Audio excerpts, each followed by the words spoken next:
This is a WATD Political Forum on 95.9 WATD. Online at 95.9WATD.com. Now, live from Studio B, here's your moderator, WATD's Christine James. Thank you and good evening and welcome to a WATD Political Forum. I'm Christine James, your moderator, here in studio asking questions with Monday night talk show host and reporter Kevin Tachi and, of course, WATD's own Charles Mathewson. Tonight, the race is for the Republican spot on the ballot in the 9th Congressional District, currently held by Democrat Congressman Bill Keating. We have the two Republicans, Mark Allegro and Tom O'Malley, both vying for that seat, hoping to win the primary election on September 8th. And then the general election on November 8th. Now, if you're not sure if you're in the 9th Congressional District, well, in Plymouth County, you've got Carver, Duxbury, Halifax, Hanover, Hanson, Kingston, Marion, Marshfield, Mattapoisett, Middleborough, Norwell, Pembroke, Plymouth, Plimpton, Rochester, Rockland, and Wareham.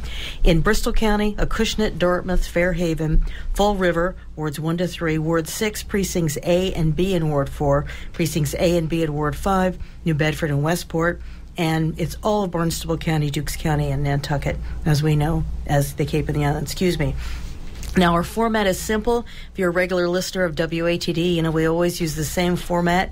We ask the candidates to have prepared opening and closing statements ready, no longer than 2 minutes, please. Then we have a round of questions from our reporters panel, a lightning round where the answers are either yes or no, and it is yes or no. It's not yes or no with an explanation, or 2 sentences tops.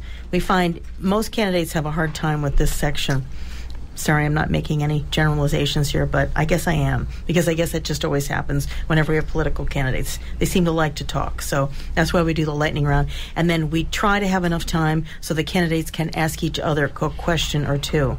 Now we're asking you to try to keep your answers to about a minute. If you consistently go over, ramble, or start to repeat yourself, then you'll get the bell. Sherry Lynn is our own timekeeper over there. She's the woman with the red, green, and yellow construction paper you may remember from grade school. Means the same stuff. Green means go. Yellow means, well, here in Massachusetts it means a lot, but here it means you've got 10 seconds, and red means you're done. And if you keep talking, you get the bell, and that means really you're done, and I will cut you off. So we did choose the opening and closing order out of the official WATD newsroom koozie just moments ago. We're going to begin with Mark Allegro, then we're going to go to Tom O'Malley. We reversed that order at the end, so let's get started. Good evening, Mark Allegro. All right, thank you. I want to open by first saying thanks to our moderators and the audience for being engaged and tuning in tonight. I'm asking you to please listen very carefully because you're going to hear something different. You see, every candidate, Republican or Democrat, can commit their party's talking points to memory. In the Democrat incumbent's case, he simply votes his party's talking points each and every time. But to truly do your best for the people you represent, you need more. You need a willingness to listen, and beyond the thin talking points, you need ideas and initiative. That's what you'll hear tonight from this candidate. I'm sure we'll cover areas like joblessness and the opioid epidemic and other health-related issues. If not, I invite you to visit our website, where you'll see a full panel of positions, ideas, and initiatives on these subjects and much more. Another thing you'll hear tonight is a candidate who answers questions. In my career as a scientist and educator, that's what I did for a living. I don't beat around the bush. That career and other experiences have prepared me for the tough decisions that have to be made in Washington, D.C. I'm trained for objective observation and to apply a rational thought process, sometimes known as common sense, to answering questions and finding workable solutions. Now, throughout my statements tonight, you'll hear another common thread: a strong commitment to limited and less intrusive government, to private initiative in business and in the home, and to a constitutional role for government, including a strong national security program and adherence to our own laws. When the broadcast is over, I hope you'll understand that this candidate believes in representation. You see, that's what being a representative is all about. Thinking that the role of a congressman is leadership, that he or she knows better than you, is the same elitist attitude that's caused many of the problems we now face. I hope you'll agree it's time for something different, and join the many others who already support this campaign to bring real representation back to the 9th District. Thank you.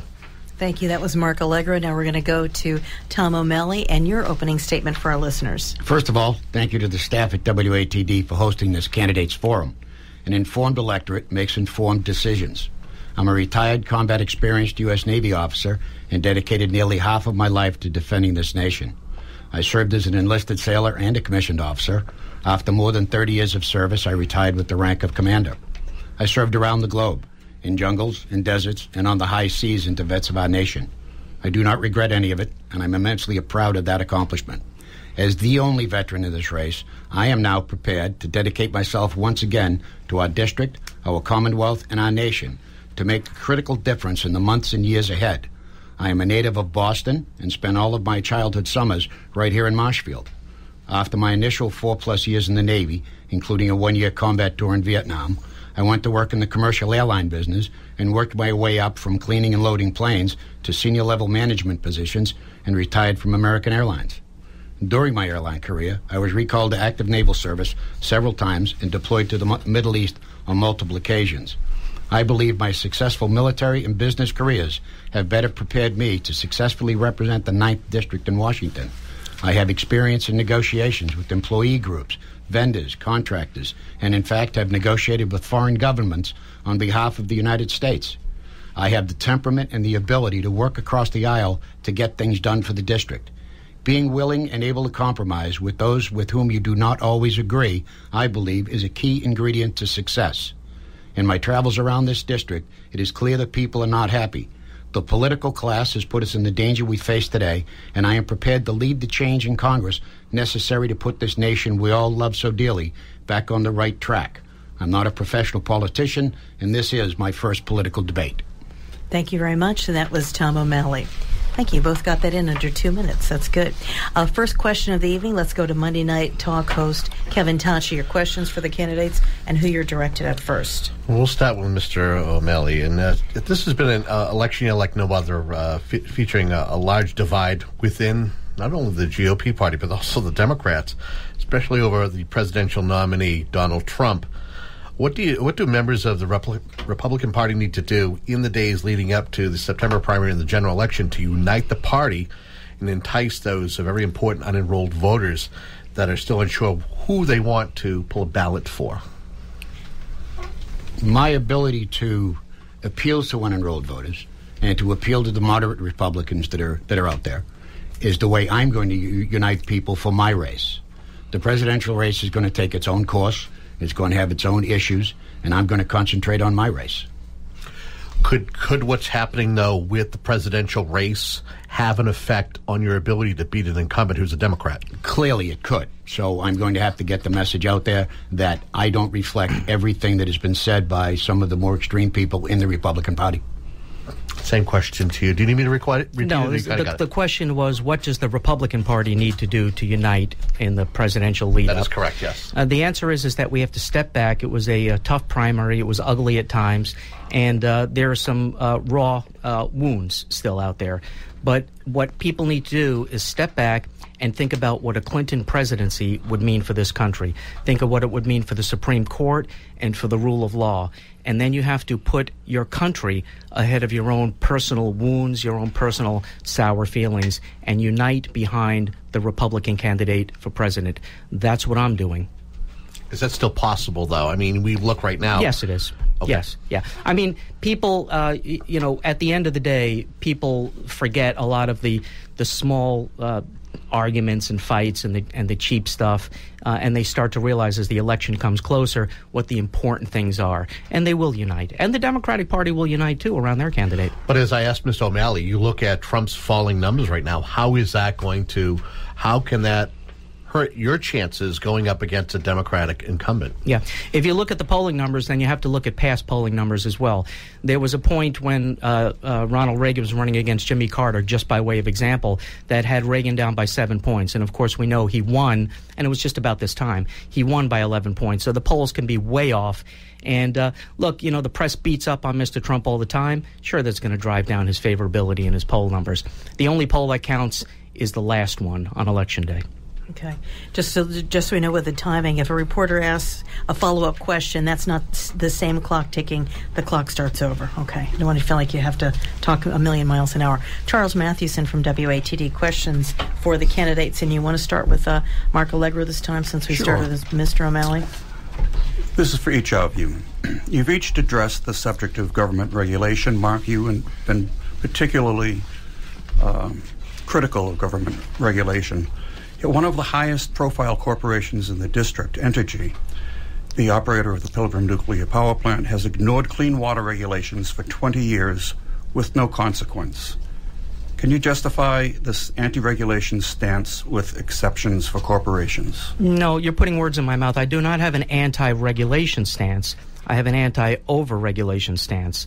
And sensible regulations to make sure that our environment, that our water is clean, that people aren't being poisoned, to say it concisely, are necessary. And as far as the Pilgrim plant is concerned, if they're violating the regulations, then as the point that I made in my opening statement, we need to adhere to the existing laws, and they need to be held accountable. How do you think they haven't been held accountable for 20 years? Well, the easiest answer to that, the simplest answer, is always follow the money. Always follow the leverage. It's an unfair but fact of life that when you have a lot of leverage and you have a lot of resources, you sometimes get the nod when other people don't. And a perfect example of that is what just happened with Mrs. Clinton in the FBI investigation that concluded recently. Tom, what about Entergy and its flaunting regulations? If they've been flaunting regulations, they should be held to task for that, and it should be publicized widely, and they should be forced to pay whatever fines are required and clean up whatever parts of the environment they have polluted. And it shouldn't be an issue about following the money. If they're wrong, they're wrong, and that's pretty much a black and white situation. I do agree to the point a lot of times when you have a lot of money and a lot of leverage, that sometimes you're not held as accountable as others might be. On your website, you've said you would, let's say, evaluate over-regulation. What do you mean by that? I think we have an overly intrusive government that provides regulations for virtually everything, and they try and run people's lives from cradle to grave. There are instances, the EPA has got some regulations about water and air and about carbon emissions that I believe are an overreach of government authority and is just continuing to keep going on expansion of government. And there are a lot of regulations. The fishermen are overregulated, and that needs to be addressed as well. And overregulation happens in a lot of industries, and the government needs to stop that. Okay, but they didn't in the case of Entergy. They didn't. I don't have control over that. I will tell you, if I'm elected to Congress, if there's something that can be done and hold a congressional hearing, I'd be more than willing to do that. Okay. Let's get to national security, and it's a two-part question. I want to start with, was the rise of ISIS preventable? Let's start with you, Tom O'Malley, and then my second part of the question is, and now what do we do? The rise of ISIS was preventable. The rise of ISIS is a result of the United States not getting a status of forces agreement in Iraq and leaving a sufficient force there to prevent that. The removal of the vast majority of U.S. troops left a vacuum. Nature hates a vacuum. The Iraqi government was not strong enough on its own to be able to prevent the rise of what basically was a civil war group, and now they're splintered off. They've become the most savage group on the face of the planet. The way to deal with them now is they have to be destroyed, not contained, not reduced, destroyed. And we should be leading a coalition because there are Muslim countries that are threatened as well by ISIS. And ISIS can be destroyed. We just have to have the political and national will to do so. I believe if the administration would come to the American people with a cogent explanation of what they were going to do, a real plan to eliminate them, then they would have the backing of the people who are currently quite war-weary. Okay. Same question, Mark Gallagher. Was the rise of ISIS preventable, and now what do we do? Yes, it was. And the first mistake that was made by the current administration was announcing withdrawal dates for our actions. When you do that, you're just telling your enemy that they can just sit back on their hind legs and wait for you to leave, and then you leave, and they can move back in. And in fact, they give you a couple of kicks in the behind on the way out just for added effect. Yes, we failed to negotiate a status of troops, and the other problem that this administration has is it doesn't have the fortitude to actually utilize forces the way they need to be used. That is, you don't use a couple of regiments to do the work that's needed, that a couple of divisions are needed for. When we send our troops into harm's way, we need to not send them in with one hand tied behind their back, but unleash them and allow to finish the job. So, yes, they did create this vacuum that was filled by ISIS. And yes, it was due to malfeasance by this administration. Okay. Question, Kevin Tonchi. We saw the Democrats orchestrate a sit-in in the House chamber back in June, seeking action on gun control legislation. Where do you stand on this issue? And does the federal government need to get tougher on those who sell or own guns, or do we have enough laws in place? Who do we start with last? Start with Mark this time. That's to me. So first of all, you have to look at the data, and the data says that banning long guns, which are used in only a very few, relatively few crimes nationally, banning long guns does not affect the violent crime rate in this country, period. And there's no correlation between the ownership of guns by legal, law-abiding citizens and violent crime in any country, contrary to what some people in the media would tell you. So that's number one. Number two, it's born, these regulations, Healy's action was born out of naivete. I'm saying naivete instead of ignorance. Basically what she did was ban a rifle and its similar rifles that carry the same cartridges, the same rounds, .223 and .556, that many hunting rifles use. In fact, a smaller caliber round. They're not automatic weapons. There are no machine guns on the street. They're semi-automatic weapons. You pull the trigger once, you get one round. You're talking state. You're talking Maura Healey, correct? Well, I'm talking nationally, too. Whether you want to ban... I mean, we did a ban on so-called assault rifles. There's no such thing as an assault rifle on the streets. We did a ban on assault rifles in the 1990s under the Clinton presidency, and the National Academy of Sciences did a follow-up study on that. And believe me, they are no right-wing conservative organization, the National Academy of Sciences.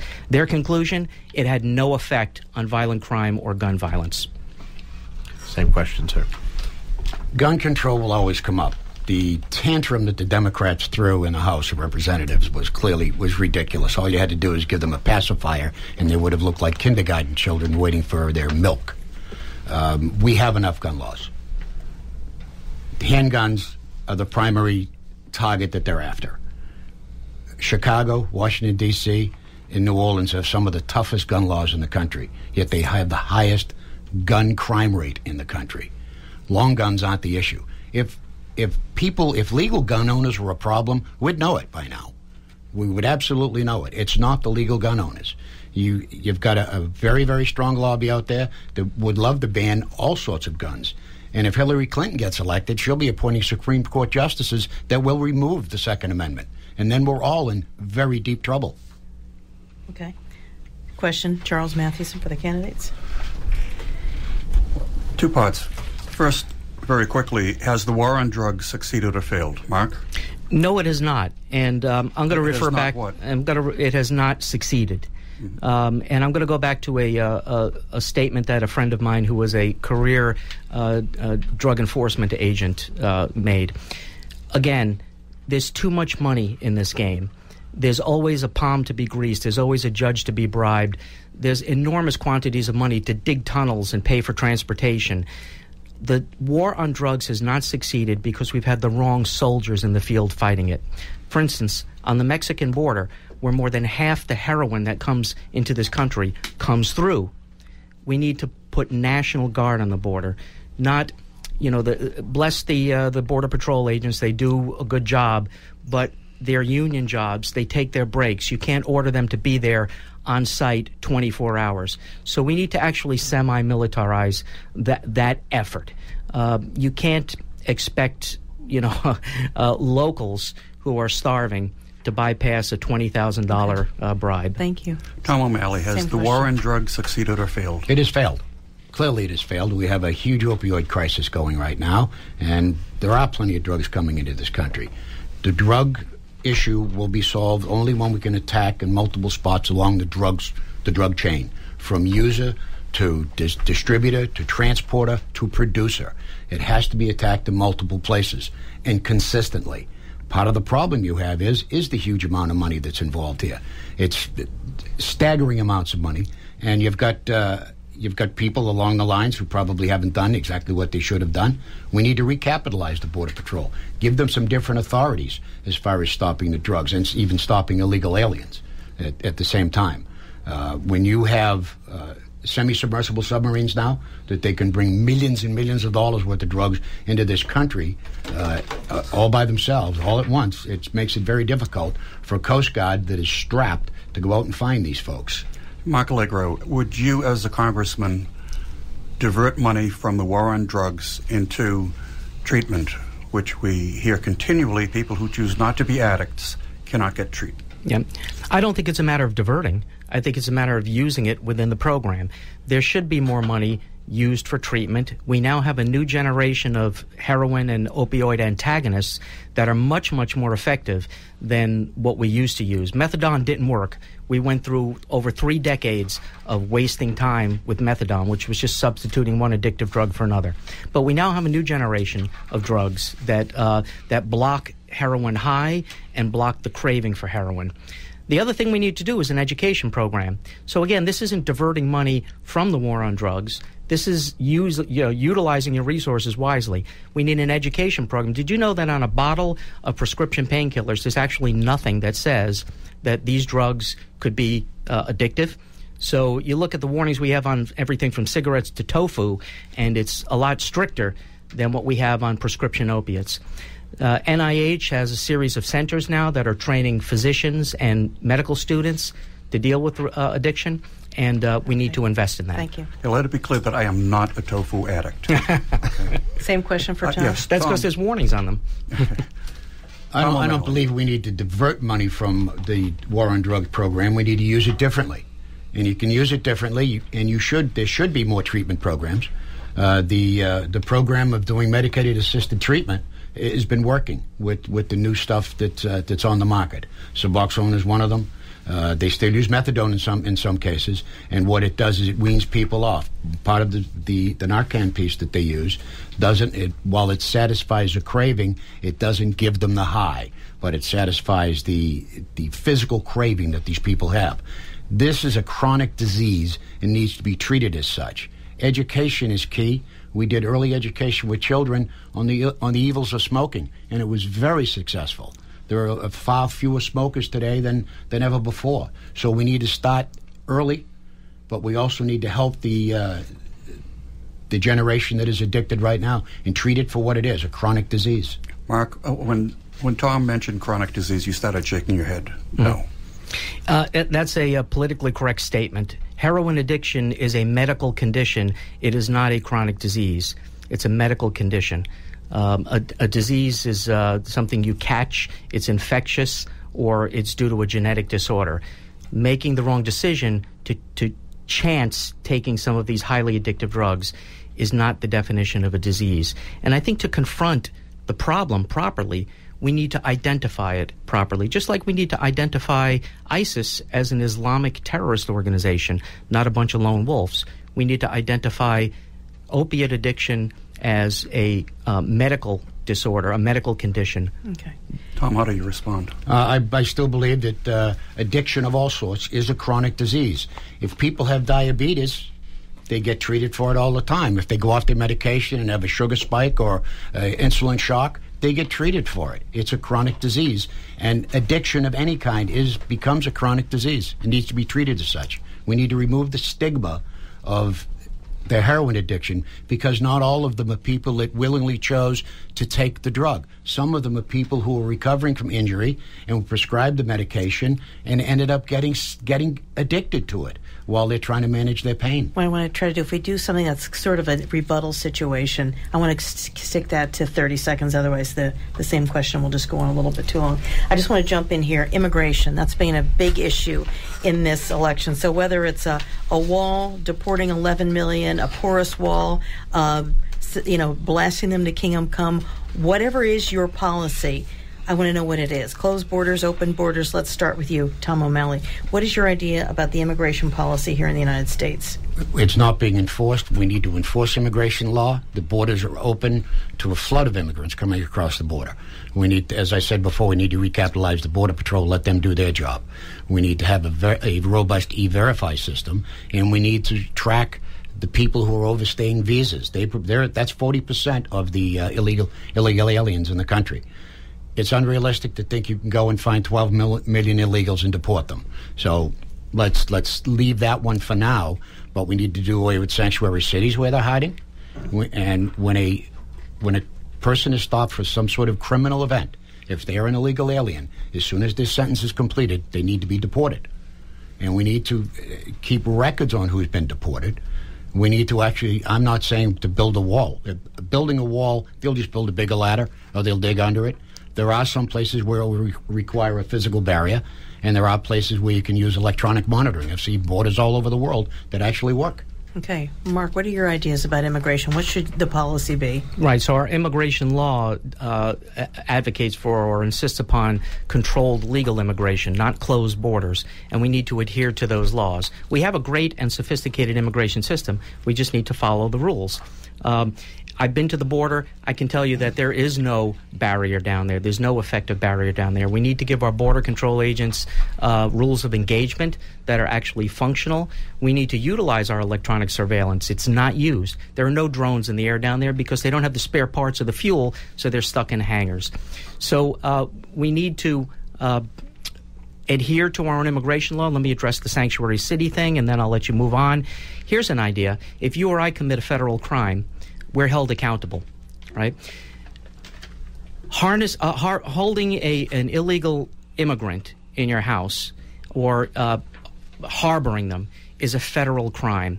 So municipal leaders who actually pass laws to violate federal immigration law are committing a federal crime, and they should be held accountable. Let me just ask you both a quick follow-up question. We seem to be referring to the southern borders. What about all those big open expanses coming in from Canada, which there are major terrorist cells that operate out of Canada, and there's places along the New Hampshire-Vermont border you basically can just walk across. What do you think should be done up on the northern borders, Mark? Yeah, and it's not just there. It's our seaports and our airports as well. People come into the country, they overstay their visas, they get lost in the system.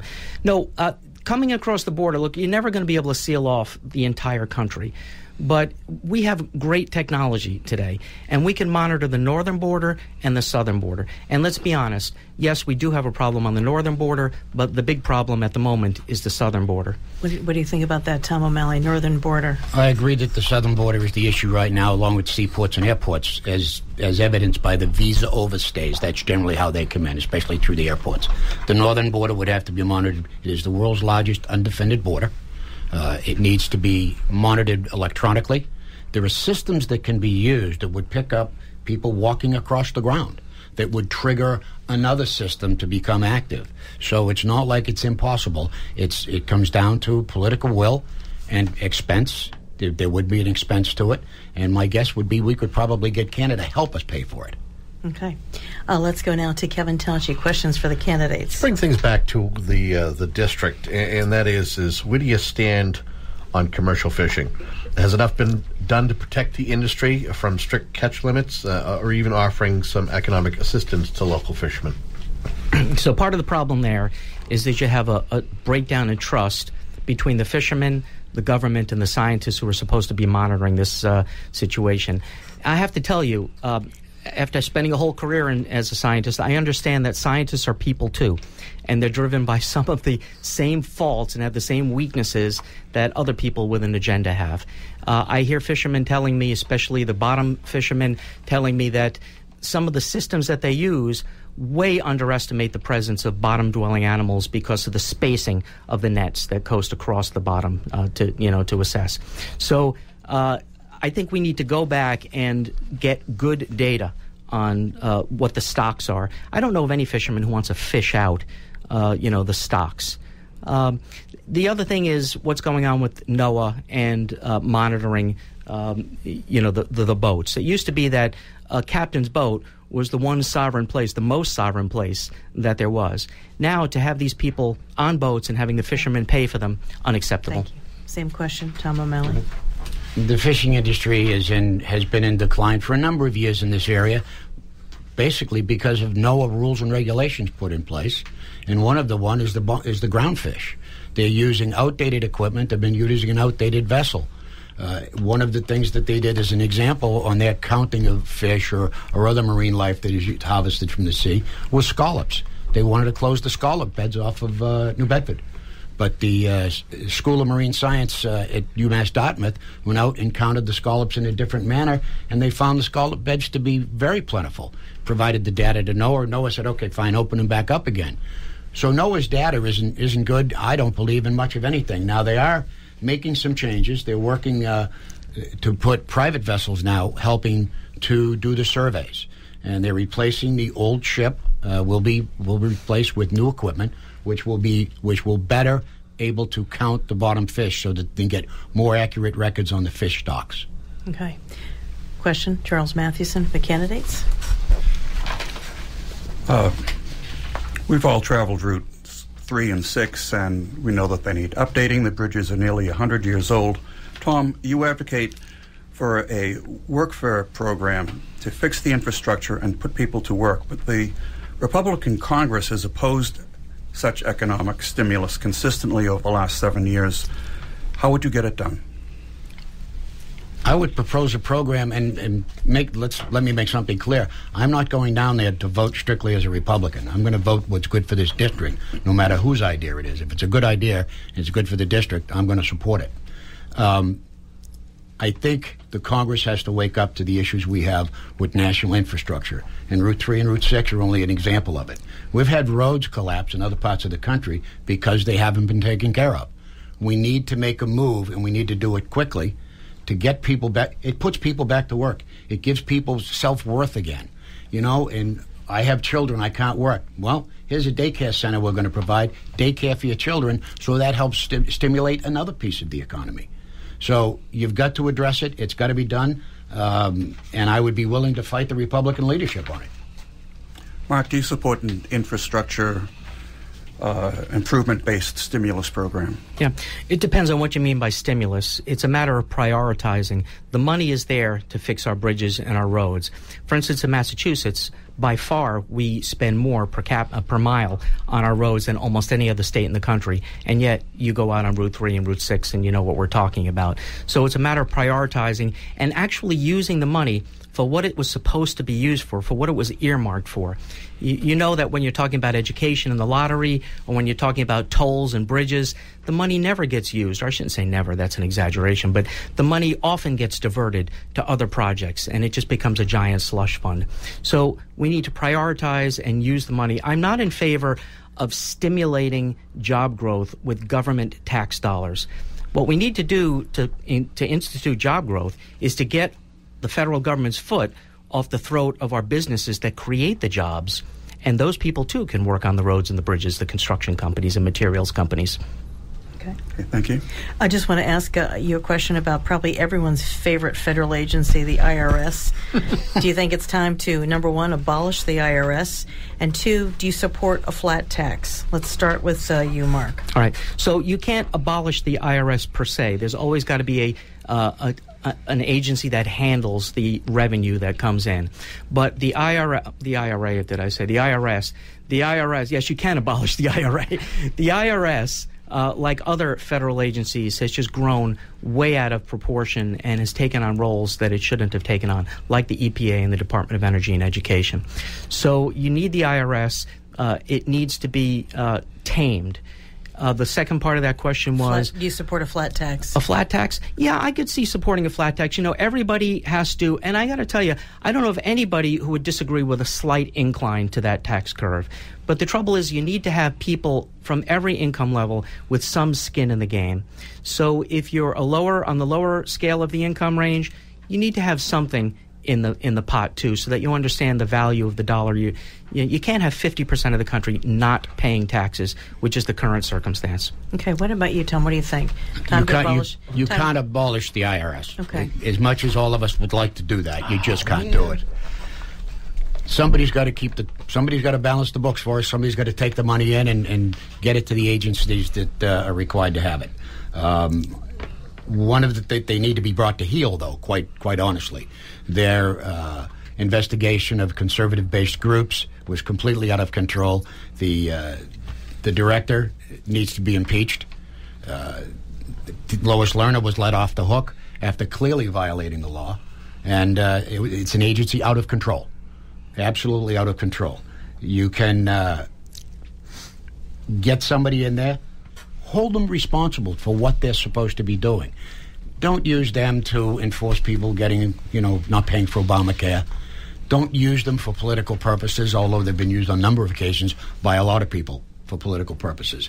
And I would support a flat tax with a graduated that everybody does have to pay a piece of their income to it. Okay. Here's what I want to do now. I want to go to the lightning round. I'm going to ask some lightning round questions. And again, just to remind folks that these are either yes or no answers or 2 sentences tops, and the reporter will decide what kind of an answer they want, whether they want a yes or no answer or a 2 sentences tops type of answer. Kevin Tachi, lightning round questions for the candidates. All right. Likely to vote for Donald Trump or likely to vote for anyone but Donald Trump? Voting for Donald Trump. Trump. Okay, and that was first Tom O'Malley and then Mark Allegra. And if you're just tuning in, you're listening to a WATD Political Forum. It's the race for the Republican spot on the ballot in the 9th Congressional District, right here on 95.9 WATD in Marshfield, the South Shores News Station and Information Station. Now, let's go to Charles Matthews on lightning round question. If elected, what committees would you like to serve on, Mark? Well, I've already been told by the chairman of the House Science, Space, and Technology Committee, Lamar Smith, that if I get elected, I'll have a seat on that committee. That's an exceptional opportunity, especially for a freshman congressman. 2 sentences. Oh, I'm sorry. Okay. Yeah, okay. Bingo. That's a committee that oversees the NSF, National Marine Fisheries. All right. Same question, Tom. Tom O'Malley. Homeland Security and the House Armed Services Committee. Okay. What about with the Massachusetts? This is a little bit different, but this is for the Massachusetts ballot questions. There are 4 of them, and I'd like to run through here, and I want to see whether you support them or not. Let's start with you, Tom. Question 1 would allow the Gaming Commission to issue an additional slots license. Yes. Okay. Question 2 would authorize the approval of up to 12 new charter schools or enrollment expansions in existing charter schools. Yes. Okay. Question 3 prohibits certain methods of farm animal containment. Not enough information. Okay. And question 4, legalize recreational marijuana for individuals at least 21 years old. Absolutely not. Okay. Let's go to the same question over here for Mark. Number 1, allow the Gaming Commission to issue an additional slots license. Yes. Okay. 12 new charter schools or enrollment expansions. Yes, although we have to be wary of charter schools. Okay. Question 3, prohibits certain methods of farm animal containment. Yes. Okay. And question 4, legalize recreational marijuana for individuals at least 21 years old. No. Okay. All right. Let's go with Kevin Tachi. And take this one out of Christine James's playbook. 3 qualities that make you the right candidate for the job. Tom O'Malley. Temperament, patience, and experience. Mark? Temperament, patience, and experience. Copycat. Get that go. Here's my favorite question. What is your favorite bad habit, Mark? Ugh. Don't say Netflix. Okay, and now it has to be. These have to be real answers. You mean These my can't- bad habit? Yes, Your they bad can't be. habit, They yes. can't be. I No. work too hard. There has to be All right, real it's answers. got to be. It's got to be. I love to cook and I love to eat, and as you get a little older, you got to watch that. Okay, Tom O'Malley, what's your favorite bad habit? I eat too much coffee ice cream. Got a wild crew here tonight. Yeah. Kevin Tachi, another. In your opinion, what federal agency or departments need to be overhauled? The Veterans Administration, Immigration Customs Enforcement, Department of Justice, or Social Security? Say them again, please. In your So you want me to pick one of those? pick one that you feel that needs to be overhauled the most. Okay, go ahead. The VA, ICE, Department of Justice, or Social Security? Department of Justice. It's become a political wing. Department of Veterans Affairs, the treatment of veterans is absolutely horrendous. Okay. What is your favorite pet peeve in someone else? Tom O'Malley. I don't worry about other people's pet peeves. I have my own. No, what is your pet peeve about someone else? That they lie. Okay. Mark? Yeah, arrogance. Okay. One more quick lightning round question. Do you support Common Core? Yes or no, Mark Allegro? Absolutely not. Okay. Absolutely not. Okay. Got 2 no's here. Let's go. We've got some time. We want to give the candidates a chance to ask each other a question or 2. Mark Allegro, do you have a question for Tom O'Malley? And like during the regular session, try to keep your answer to a minute. Sure. Okay. I have to give context. There are many people listening to us tonight, many who honor the services but have never themselves served in the military. Doctors, firemen, mothers and fathers who've raised children and perhaps even lost one to tragedy. Business people who struggle with meeting a payroll and others who'd love to be on the payroll. And yet, you've insisted publicly that you're the only candidate with real-world experience in this race. How do you define real-world experience, and just what is it that disqualifies everyone else? What I do with that question is compare experiences and things learned over the course of a career, both in business and in the military. I've dealt in the actual, in reality, where others have dealt in the theoretical and in government-funded research. Okay. Now, do you have a question for Mark Allegro? I do. Mr. Allegro, how can the people trust you to tell the truth when time and again in this campaign you have been untruthful, starting with the false narrative that you were the only candidate in this race? Even after your campaign manager witnessed my entry into the race, you sought endorsements for weeks afterwards, claiming to be the only candidate in the race when you knew it was not true. Your campaign also spread rumors that we were paying for signatures on our nomination papers, which you knew was not true. How can you be trusted? Yeah, that's the pot calling the kettle black, because you just lied 3 times right in this room, and that's my only answer to that. None of those things, none of those statements were ever issued by anyone in my campaign, so I'll just leave it at that. Okay. Let's go to our closing statements now. We've got 2 minutes tops. Again, it can be as short as you want, but it can be no longer than 2 minutes. When we opened, we did Mark Allegro and then Tom O'Malley, so this time we reverse the order, and we're going to start with Tom O'Malley, and then we're going to go to Mark Allegro. So here's Tom O'Malley. Again, thank you to the staff at WATD. This is a new experience for me, and you helped make it as stress-free as possible. To the panel, thank you as well for your interesting questions. Tonight, the listening audience heard the differences between my opponent and me. I believe it is now clear I am the candidate with the ability to defeat the incumbent in November. I'm not a politician, but remember, it is politicians who have put us where we are, and that has to change. The alternative is not acceptable. Now is the time for change. Now is the time to bring common sense back to government. I am the candidate to lead that change, and it is about leadership. I have the experience, the temperament to deal with the myriad of issues that will come across my desk. Make no mistake about it, I will not vote strict party lines. I will vote and support whatever ideas are good for the district, the Commonwealth, and the nation. On that, you have my solemn promise. I ask for your support and your vote on Thursday, September 8th, 2016, and again on November 8th, 2016. Please visit my website at o'malleyforcongress.com. Thank you. Thank you very much. That was Tom O'Malley. Now, closing statement from Mark Allegro. Well, like so many of our listeners tonight, this candidate has been around the block once or twice. Just like all the teachers, firefighters, police, nurses, doctors, business owners, fishermen, auto mechanics, and those looking for work out there, I've had my share of real-world experience. I put myself through college working in a fish market, served as a first responder in a fire and rescue squad, worked in the private sector at a startup biotech company, kept my family and finances together after our house was flooded in Hurricane Katrina, served as a hospice volunteer, and literally held the hands of friends and family members as they took their leave of us. My wife of 34 years, Marianne, and I raised 2 daughters and saw them off to school, the Navy, and marriage, and spent over 30 years teaching and doing research aimed at finding cures for cancer and blindness. That's not theoretical. I don't have to tell anybody listening, there are many, many ways to gain so-called real-world experience. This was my path, and parts of it are shared by many thousands of other 9th District residents.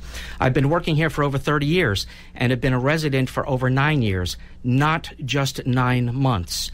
I've been in every corner of the 9th District, visiting people in their homes, on the streets, and in their workplaces. I'm here to tell you, we're tired of politics as usual, of drop-in candidates and backroom deals. We just want a fair shake. We just want to be left to our own hard work and initiative without the interference of politicians and their sneaky maneuvers. Our campaign has been building for over 2 years. It's built on solid brick, not wishful thinking, and it will stand the test in November. I urge you to come on board and support this campaign to bring real representation, citizen representation, from a resident of the 9th District back to the district. Thank you. Thank you again. That was Mark Allegro with his closing statement, and this whole forum in its entirety will be up on our website tomorrow. You can listen to 95.9 WATD WATD.com, and there will be selected cuts tomorrow during our morning drive news block where people can hear, again, recaps of this. And as you both mentioned, this is for the primary election, which is a Thursday, not a Tuesday. It's September 8th, and of course, WATD will be live on the air starting at 7 o'clock that night to bring you all the results. We send reporters out in the field with all our candidates that we're following. So, gentlemen, before you leave the room, I'd love you to tell me if you know where you're going to be that night so we can have somebody there, a reporter from WATD, and we'll have those results for people just as soon as they're up. And, of course, we've got John Creedon here also doing analysis with me, and also another cast of interesting speakers and politicians that happen to stop by. And as we always say before every political forum, make sure you get out there and vote. If you don't vote, you don't have a voice. We appreciate you joining us tonight. Stay tuned. We'll be here in a couple minutes, just taking a quick break, and we'll be up with the Democrats in the 5th Plymouth District. I'm Christine James. We'll be back after this.